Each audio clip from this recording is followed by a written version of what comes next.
రాష్ట్రంలో ఉన్నత విద్యారంగంలో నాణ్యమైన విద్య, పరిశోధనాత్మక విద్య, పరిశ్రమ సంబంధిత ఉన్నత స్థాయి విద్యను అందించేందుకు గౌరవ ముఖ్యమంత్రి కె చంద్రశేఖరరావు గారి ఆదేశంతో తెలంగాణ ప్రభుత్వం ప్రైవేట్ విశ్వవిద్యాలయ స్థాపన, వాటి నిధుల నియంత్రణ తదితర నియమాలను లోబడి 2018 సంవత్సరంలో తెలంగాణ రాష్ట్ర ప్రైవేట్ విశ్వవిద్యాలయ స్థాపన మరియు నియంత్రణ చట్టం 2018 తీసుకురావడం జరిగింది అధ్యక్ష. ఈ చట్టం GOMS నంబర్ 17 ఉన్నత విద్యాశాఖ ద్వారా 15/7/2019 తేదీన అమల్లోకి తీసుకురావడం జరిగింది అధ్యక్ష. అదేవిధంగా నిపుణుల కమిటీ సిఫార్సు చేసిన సిఫార్సులకు అనుగుణంగా ఈ చట్టానికి సవరణ చేస్తూ NICMAR university, MNR university, Guru Nanak university, Srinidhi university, Kaveri యూనివర్సిటీలను ఈ చట్టంలో చేర్చే విధంగా తెలంగాణ రాష్ట్ర ప్రైవేట్ విశ్వవిద్యాలయ ఎస్టాబ్లిష్మెంట్ అండ్ రెగ్యులేషన్ అమెండ్మెంట్ చట్టం 2022 తేవాలని ప్రభుత్వం నిర్ణయించింది అధ్యక్ష. ప్రత్యేక తెలంగాణ రాష్ట్రం ఏర్పడిన తర్వాత అందరికీ నాణ్యమైన విద్య అందించాలని గౌరవ ముఖ్యమంత్రి గారు అనేక చర్యలు చేపట్టడం జరిగింది అధ్యక్ష. అందులో భాగంగా తెలంగాణ రాష్ట్రంలో ఉన్నత విద్యలో విస్తృతమైన అవకాశాలు కల్పించాలని, విద్యార్థులకు ఎక్కువ లాభం చేకూరాలని ప్రభుత్వ పరంగా నిర్వహించుతున్న విశ్వవిద్యాలయాలే కాకుండా ప్రైవేట్ విశ్వవిద్యాలయాలకు అవకాశం కల్పిస్తే బాగుంటుందని గత శాసనసభలో బిల్లు ప్రవేశపెట్టడం జరిగింది అధ్యక్ష. ఆ సమయంలో ఈ విషయంపై విస్తృతమైన చర్చ కూడా జరిగింది అధ్యక్ష. అన్ని రాజకీయ పక్షాలకు సంబంధించిన గౌరవ సభ్యుల సలహాలు, సూచనలు ఇవ్వడం జరిగింది అధ్యక్ష. తెలంగాణలో ఉన్నత విద్య అభ్యసిస్తున్న వారి సంఖ్య రోజు రోజుకు పెరుగుతూ వస్తుంది అధ్యక్ష. వీరందరూ ఉన్నత విద్య గురించి పొరుగు రాష్ట్రాలపై, విదేశాల వైపు మొగ్గు చూపుతున్నారు అధ్యక్ష. ఇతర రాష్ట్రాలకు వెళ్ళి చదువుకోవడం ఖర్చుతో కూడుకున్న పని కాబట్టి అందరికీ విద్య అందించాలన్న సంకల్పంతో గౌరవ ముఖ్యమంత్రి గారు ప్రైవేట్ విశ్వవిద్యాలయాలను ఏర్పాటు చేసేందుకు ప్రోత్సహించడం జరిగింది అధ్యక్ష. మన రాష్ట్రంలో నాణ్యత ప్రమాణాలతో కూడిన విద్య పెరుగుతుందని, గ్లోబల్ ఎక్స్పోజర్ అవకాశం ఉంటుందని భావించి బిల్లును గతంలో శాసనసభలో ఆమోదించడం జరిగింది అధ్యక్ష. Telangana private university establishment and regulation amendment చట్టం 2018ను సవరణ చేస్తూ తెలంగాణ రాష్ట్ర ప్రైవేట్ విశ్వవిద్యాలయాలు ఎస్టాబ్లిష్మెంట్ అండ్ రెగ్యులేషన్ అమెండ్మెంట్ చట్టం 2022 బిల్లును ఆమోదించాల్సిందిగా గౌరవ సభ్యులను కోరుతున్నాను అధ్యక్ష. శ్రీధర్బాబు గారు డిస్కషన్. అధ్యక్ష, 2018లో ప్రైవేట్ యూనివర్సిటీస్కి సంబంధించి ఎస్టాబ్లిష్మెంట్ అండ్ రెగ్యులేషన్ యాక్ట్కి సంబంధించిన అంశము డిస్కషన్కి వచ్చినప్పుడు, విస్తృతంగా డిస్కషన్ చేసినప్పుడు మేము పలు అభ్యంతరాలను కూడా గవర్నమెంట్కి, ప్రధానంగా గౌరవ మంత్రి గారి దృష్టికి తీసుకొచ్చాం అధ్యక్ష. ఆ రోజు మేము అడిగింది recommendations of the expert committee కూడా హౌస్లో టేబుల్ చేయాలని మంత్రి గారిని కోరాం అధ్యక్ష.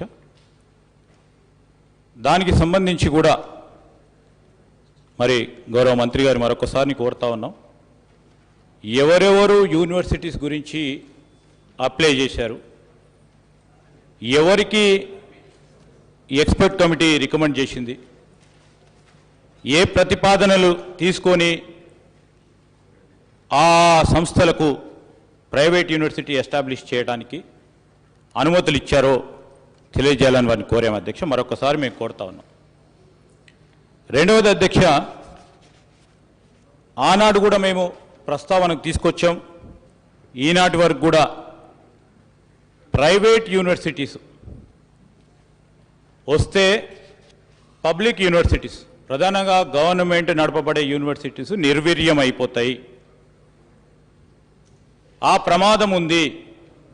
అనేక రాష్ట్రాల్లో చూస్తూ ఉన్నాం, ప్రైవేట్ యూనివర్సిటీస్కి ఎంకరేజ్ చేసినప్పుడల్లా గవర్నమెంట్ యూనివర్సిటీస్కి సంబంధించి ప్రధానంగా అక్కడ చదువుతూ ఉన్న అనేక మంది విద్యార్థులు, గ్రామీణ ప్రాంతాల నుంచి వచ్చి అనేక మంది విద్యార్థులు, బడుగు బలహీన వర్గాలకు సంబంధించిన విద్యార్థులు, నిజంగానే ఎకనామిక్ రిసోర్సెస్ లేకుండా హయ్యర్ ఎడ్యుకేషన్ చేయాలనుకున్న విద్యార్థులకు ఇబ్బందికరంగా ఉంటుంది. ఈరోజు వరకు కూడా అధ్యక్ష, ఆ రోజు ప్రస్తావన తీసుకొచ్చాం, యూనివర్సిటీస్లో రిక్రూట్మెంట్ లేదు, టీచింగ్ స్టాఫ్ లేదు, నాన్ టీచింగ్ స్టాఫ్ లేదు, ప్రభుత్వం నుంచి బ్లాక్ గ్రాంట్స్ వస్తలేవు, యూజీసీ నుంచి గ్రాంట్స్ రావటం లేదు. ఇవన్నీ ప్రస్తావనకు వచ్చినప్పుడు మరొకసారి మీరు ఇంకా కొన్ని యూనివర్సిటీలు మళ్ళా 8 యూనివర్సిటీని ప్రైవేట్ యూనివర్సిటీని అనుమతించడం అనేది సరికాదు. మేము డెఫినెట్లీ ఈరోజు మేము దీనికి వ్యతిరేకంగా ఈ బిల్లుకు వ్యతిరేకంగా తప్పకుండా చెప్పాల్సిన అవసరం ఉంటుందని మనవి చేస్తూ ఉన్నాం అధ్యక్ష. దానికి తోడు ఆ రోజు మేము ప్రస్తావనకు తీసుకొచ్చాం. ఈరోజు రిజర్వేషన్ ప్రైవేట్ యూనివర్సిటీస్కి సంబంధించి ఆ ప్రైవేట్ యూనివర్సిటీలో కూడా ఎస్సీ ఎస్టీ బీసీ మైనార్టీలకు సంబంధించిన రిజర్వేషన్ ప్రక్రియ దాంట్లో కూడా ఉండాలని, కానీ ప్రస్తావన లేదు అధ్యక్ష.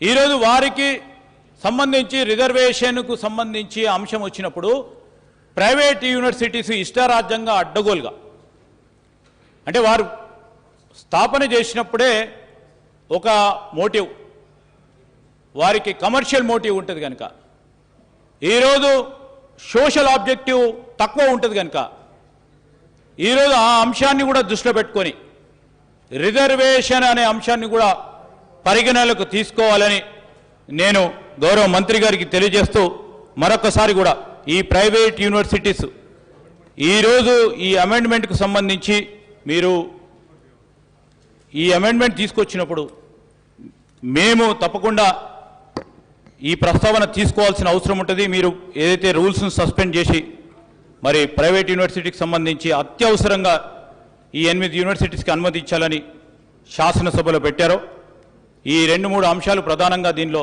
డిస్కషన్కు లేదు. దీంట్లో ఈ మెటీరియల్లో ఇచ్చిన దానికి రిజర్వేషన్ విషయంలో లేదు, ఎక్స్పర్ట్ కమిటీ రికమెండేషన్స్ ఏమున్నాయో లేవు, వీటికి ప్రస్తావన లేకుండా మరి మేము తెలంగాణ స్టేట్ యూనివర్సిటీస్ అమెండ్మెంట్ నోటిఫికేషన్స్కు తప్పకుండా మేము దీన్ని వ్యతిరేకిస్తాం అధ్యక్ష. जनाब कौसर मोदी साहब. स्पीकर साहब, जो आज बिल्स लाया गया प्राइवेट यूनिवर्सिटीज के ताल्लुक से, जिसकी तायद मजलिस इत्तेहादुल मुस्लिमीन तायद करती है, मगर इसके अंदर मैं 1-2 बात बताना चाहता हूँ आपके ज़रिए हुकूमत को. चाहे उस्मानिया यूनिवर्सिटी हो या JNT हो या काकतिया हो या जो भी यूनिवर्सिटीज़ है जिसके अंदर कई सालों से प्राइवेट लेक्चरर्स काम करते हैं और 4 कैटेगरी के भी लोग काम करते हैं, इनके ताल्लुक़ से हुकूमत को सोचने की ज़रूरत है. और कई लेक्चरर्स ऐसे हैं कि लोग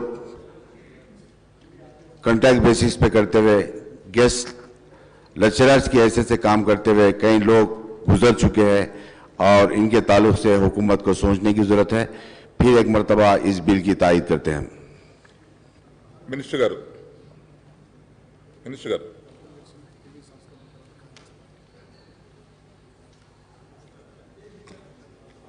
అధ్యక్ష, గతంలో కూడా డిస్కస్ చేస్తున్నాం అధ్యక్ష. బిల్ పెట్టినప్పుడు స్పష్టంగా ఆ రోజు అన్నీ కూడా మాట్లాడినాం అధ్యక్ష. ఆ రోజు కూడా ఎక్స్పర్ట్స్ కమిటీ రిపోర్ట్ ఇవ్వమన్నారు అధ్యక్ష. మాకేం అభ్యంతరం లేదు అధ్యక్ష.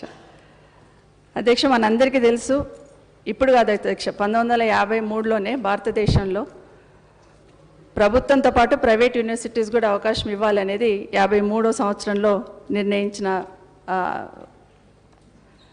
పరిస్థితి మనందరికీ తెలుసు అధ్యక్ష. ఆ రోజు కేంద్ర ప్రభుత్వం తీసుకున్న ఆ నిర్ణయాన్ని మరొకసారి ప్రస్తావిస్తున్నాను అధ్యక్ష. ఆ రోజు నుండి ఈ రోజు వరకు కూడా మన రాష్ట్రంలో అధ్యక్ష, మొన్నటి వరకు కూడా మన రాష్ట్రంలోనే చాలామంది విద్యార్థులు పక్క రాష్ట్రం పోయి చదువుకుంటున్న తరుణంలో కూడా గౌరవ ముఖ్యమంత్రి గారు ఆలోచించి ఈ ప్రైవేట్ యూనివర్సిటీస్ ఏర్పాటు చేయాలని ఆలోచించినప్పుడు మనది 24వ రాష్ట్రం, అప్పటికే 24 రాష్ట్రాలలో ప్రైవేట్ యూనివర్సిటీస్ ఉన్నాయి అధ్యక్ష. ప్రతి రాష్ట్రంలో కూడా చాలా పెద్ద ఎత్తున ప్రైవేట్ యూనివర్సిటీస్కి అవకాశం కల్పించినారు అధ్యక్ష. అది కాంగ్రెస్ పార్టీ బీజేపీ పార్టీ పాలిస్తున్న రాష్ట్రాలను కూడా నేను చూడను అధ్యక్ష. ఎందుకంటే శ్రీధర్ బాబు గారికి బాగా ఐడియా ఉంది అధ్యక్ష, ఎక్కడెక్కడ ఏ రాష్ట్రంలో ఎన్ని ప్రైవేట్ యూనివర్సిటీస్ జరుగుతున్నాయని కూడా వారికి స్పష్టంగా ఐడియా ఉంది అధ్యక్ష. ఈరోజు కూడా అధ్యక్ష, ఎక్స్పర్ట్ కమిటీ రికమెండ్ చేసిన యూనివర్సిటీస్కే ఈరోజు మనము రికమెండ్ చేయడం జరుగుతుంది అధ్యక్ష. గతంలో కూడా గత అసెంబ్లీలో కూడా మనం ఒక 5 యూనివర్సిటీస్కి అవకాశం ఇవ్వడం జరిగింది అధ్యక్ష.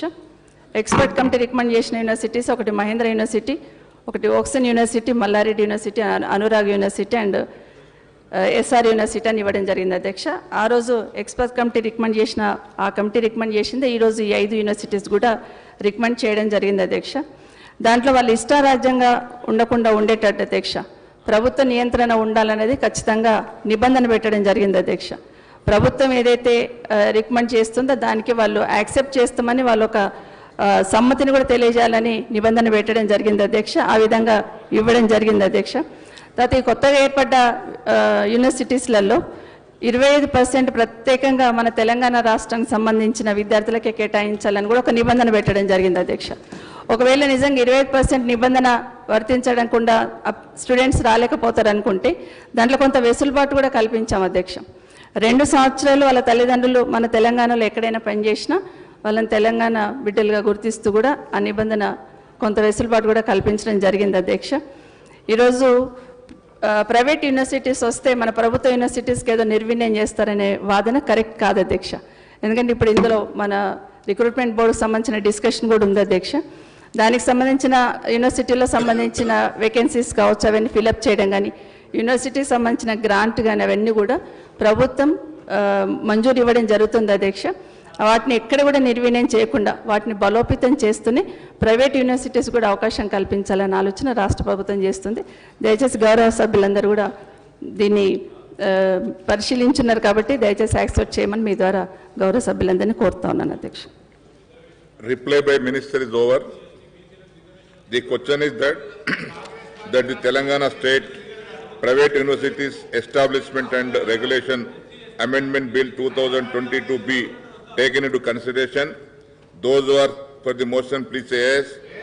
Those who are against, please say no. Yes, have it. Yes, have it. The motion is carried and the bill is considered. I shall now put the clauses to vote.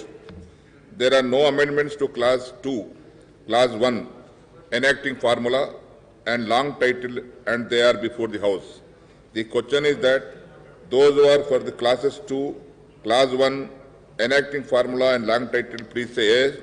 Those who are against, please say no. Yes, have it. Yes, have it.